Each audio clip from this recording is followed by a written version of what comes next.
Today we're going to take a look at how to make transparent cutout PNG files using Pixlr, and we'll use it using a solid background and a kind of busy background. So the first thing you want to do is go to pixlr.com, and then we'll navigate down to the Pixlr editor. You can also go to pixlr.com/editor if you want to get to this. And we're going to go ahead and open an image that we found from the internet that we want to make into a transparent cutout. So I've got one here. This is the easier route. This is when you've got a picture and you want to make it a cutout, but it's got a solid background. So when we open it up in Pixlr, the first thing we want to do is come over here to Layers and Background. We want to unlock that background layer. We don't want to uncheck it because that'll make our image disappear. We just want to have it checked but not locked. So once we've done that, the next part is we need to get rid of all this white background. So we're going to go over here to our little wand tool. And the wand tool can select all of the coloration. So you can see it just selected all of the white when I clicked in the white. Now I can simply hit the delete key on my keyboard, and you can see that now I have just that puppy left. If I want to save this as that transparent cutout PNG, I'll just go to File and Save. And I'll just want to make sure to change it from JPEG to PNG when I'm saving it. You can see that checkerboard come up. If I hit OK, then I'm all set, and I've got my transparent cutout image.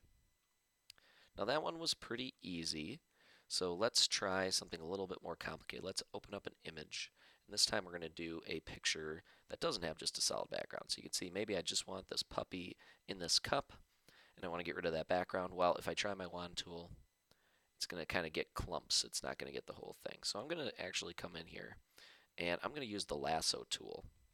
And what I'm going to do with the lasso tool is kind of draw an outline around all of the outside to basically delete it all. So I'm kind of doing it by hand. It's kind of hard to do with a mouse, but a little easier to do with a stylus. So I'm just going to start down here, and I'm going kind of fast. You can kind of do it slow, and like I said, use a stylus if you've got it. But I'm just going to kind of draw it around here, and go up around the cup here and around his ear.